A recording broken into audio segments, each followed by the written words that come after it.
Good morning children. Today we are going to start our exercise third, that is linear equation in two variables. बेटा मैंने बताया था linear equation जिसका graph straight line में आए और वेरिएबल्स आपको बताए थे मैंने, अल्फ़ाबेट्स को वेरिएबल कहते हैं। देखो ये मैंने एक्सरसाइज एग्जांपल लिखा है 2x + 3y = 4, 4x + 6y = 8। दो मैंने एग्जांपल लिखे हैं, दिख रहा है आपको? ठीक है ना, आ रहा है ना समझ में? ये देखो एक वेरिएबल हो गया x और सेकंड वेरिएबल हो गया आपका y। अब देखो ये जो अपने वेरिएबल्स हैं और कांस्टेंट से मिलकर के आपने जो इक्वेशन लिखी है इसकी 3 कंडीशंस हो सकती है। ये राइट डाउन की मैंने कंडीशन। देखो फर्स्ट कंडीशन है a1/a2। a1 क्या हुआ?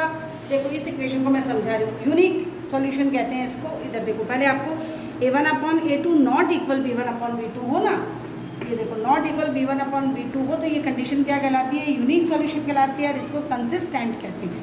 कंसिस्टेंट को हिंदी में संगत कहते हैं। क्या कहते हैं हिंदी में? संगत। क्लियर?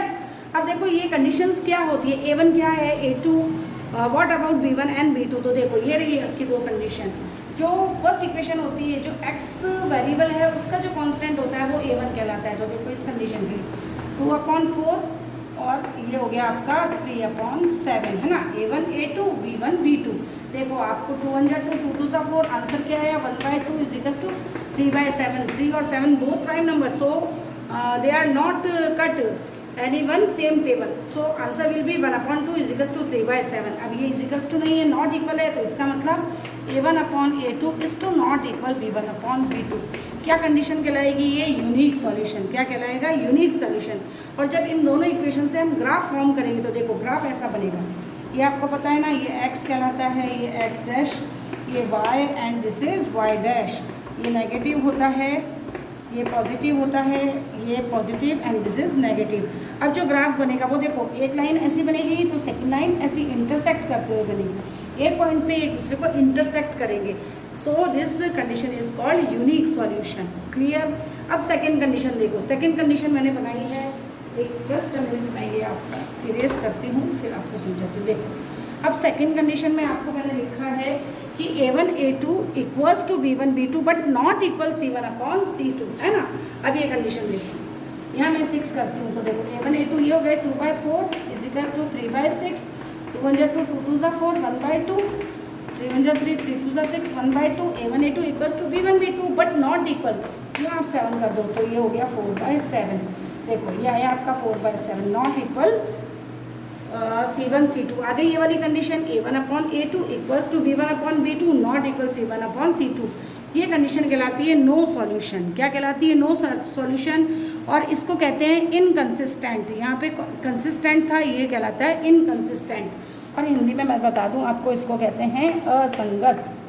क्या कहते हैं? असंगत। ऐसे भी आप याद रख सकते हैं, a1 a2 = b1 b2 but not equal c1/c2। ये रही कंडीशन एग्जाम्पल।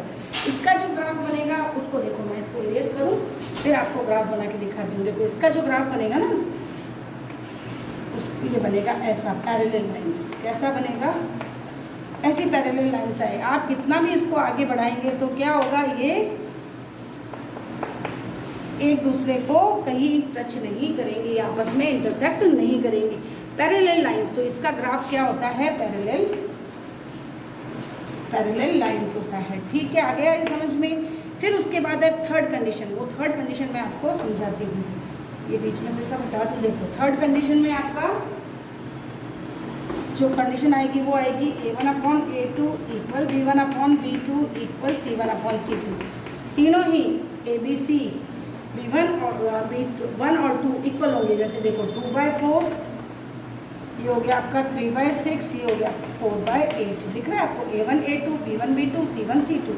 2 1 2 2 2 4 1/2, 3 1 3 3 2 6, 4 1 4 4 2 8। आ गए तीनों इक्वल आपके पास। तो ये कंडीशन हो गई लास्ट वाली, इसको हम क्या कहते हैं? Many solution.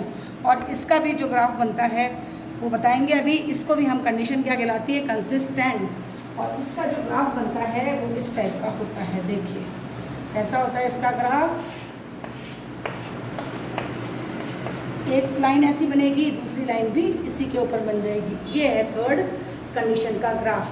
तो हमने 3 कंडीशंस लर्न की। फर्स्ट है unique solution, second no solution और third many solution. Unique solution और मैनी सॉल्यूशन कंसिस्टेंट कहलाते हैं और नो सॉल्यूशन जो है वो इनकंसिस्टेंट कहलाता है। अब मैं आपको एक्सरसाइज, ये तो बेसिक फंडा था बेटा, अब मैं आपको एक्सरसाइज बताती हूँ 3.1। 2 वेरिएबल का मतलब समझ गए, वेरिएबल हो गया एक तो x और दूसरा y, टू वेरिएबल्स हैं और जो ग्राफ बन रहा है वो लीनियर बन रहा है। So this named of this chapter is linear equation in 2 variable. Okay, देखिए ये है 3.1 एक्सरसाइज का क्वेश्चन फर्स्ट क्वेश्चन में क्या बोल रहा है वो कि ये देखो मैंने सारी डिटेल लिखी है बेटा क्लियरली कि आपको एक व्यक्ति दे रखा है, एक पर्सन है आफ्ताब जिसका नाम है और उनकी डॉटर। आप क्या कर रहे हो, लीनियर इक्वेशन इन 2 वेरिएबल। सो मैंने क्या किया, एज ऑफ आफ्ताब लेट की है x और डॉटर की एज मैंने लेट की है y। देखो अब इसने 2 कंडीशन आपको दे रखी है, दोनों कंडीशन की डिटेल भी मैंने लिखी है। फर्स्ट कंडीशन है कि आफ्ताब की जो एज है 7 ईयर्स एगो, एगो का मतलब होता है पहले, जब भी एगो वर्ड आ जाए एज में तो आपको माइनस कर देना है। देखो, और age of daughter 7 years ago तो y -7 है ना, एक कंडीशन ये गिवन है। और सेकंड कंडीशन यहाँ देखो लिखी है मैंने, age of Aftab 3 years after, 3 साल के बाद तो x + 3 और age of daughter 3 years after तो y + 3। ठीक है, ये 2 कंडीशन आपको गिवन है। ये फर्स्ट कंडीशन मैंने क्लियर किया। According to question first condition क्या है कि भाई जो फादर की एज है और डॉटर की एज है, इनमें कितने मल्टीप्लिकेशन का कितने टाइम्स का डिफरेंस है, तो 7 टाइम्स का। तो मैंने डॉटर की टाइम को 7 टाइम्स करके फादर की एज के इक्वल कर दिया। ठीक है, फिर देखो x - 7 को y से मल्टीप्लाई किया, 7y माइनस का 49, फिर ट्रांसपोज किया 7y को आगे लाए, है ना, माइनस का हो गया, 49 को भी आगे लाए तो पॉजिटिव हो गया और ये इक्वेशन बनी। देखो फर्स्ट कंडीशन की। सेकेंड कंडीशन में x + 3 = जो फादर की एज है, फादर की एज वो डॉटर की एज का 3 टाइम्स है। ठीक है, तो फादर, मैंने डॉटर की एज को 3 टाइम्स करके उसको फादर की एज के इक्वल किया और फिर वही उसी तरह से सॉल्व करके ये देखो इक्वेशन बनाई है। अब इन दोनों इक्वेशंस की आपको क्या बनानी है, ग्राफिक फॉर्म में भी इसको शो करना है। चलिए देखिए, ये क्वेश्चन फर्स्ट मैंने आपको एल्जेब्रिकली तो बता दिया था, अब ये ग्राफिकली है ना। ग्राफिकली इसका सोल्यूशन कैसे किया है, तो देखो फर्स्ट इक्वेशन हमारे पास क्या आई थी, x माइनस का 7y + 42 = 0। 42 को मैंने ट्रांसपोज किया, माइनस का 42 हो गया।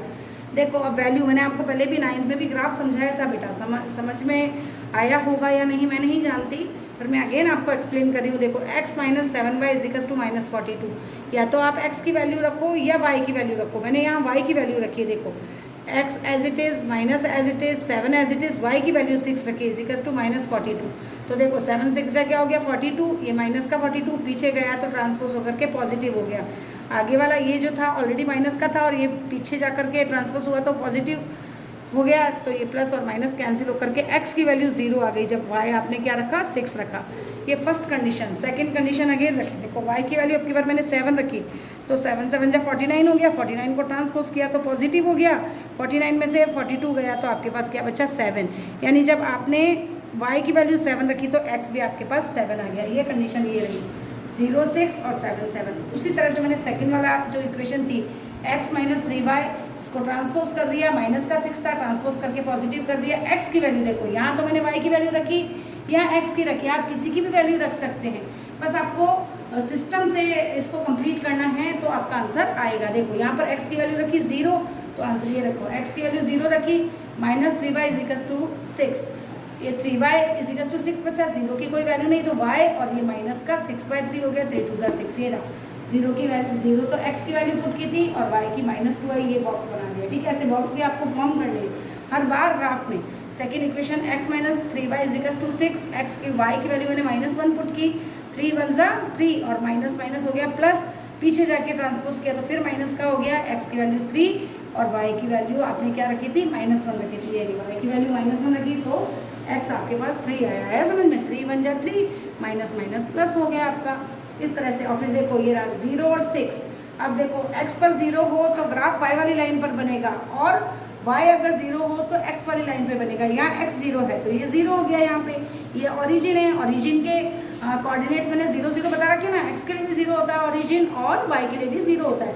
तो ये देखो 0 और ये 6 पर बनाया, दिख रहा है आपको 0 6 कोऑर्डिनेट्स भी लिखे हैं। ये देखो 7, ये रहा x का 7 पॉजिटिव है दोनों, तो x का 7, ये y का पॉजिटिव है, ये y का 7, इसके सामने 7 और ये 7 इसके सामने बनाया और इसका ग्राफ देखिए इस तरह से बनाना लीनियर।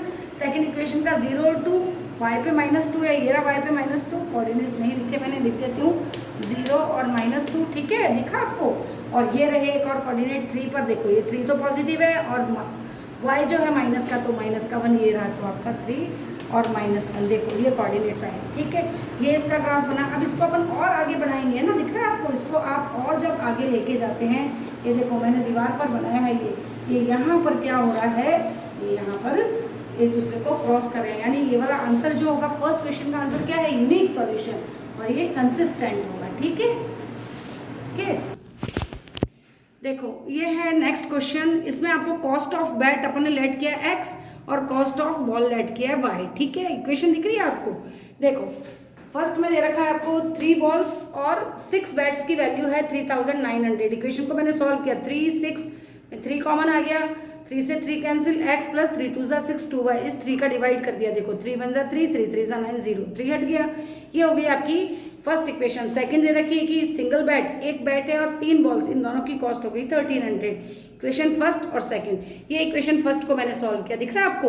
देखो y की वैल्यू यहाँ पे आपको 1 2 नहीं लेनी है, 100 200, क्योंकि 1300 है ना बेटा रुपीज़ में, इसलिए तो देखो 500 लिया, तो 5 2 सा 10, 1000 को ट्रांसपोज कर दिया तो 300 आ गई।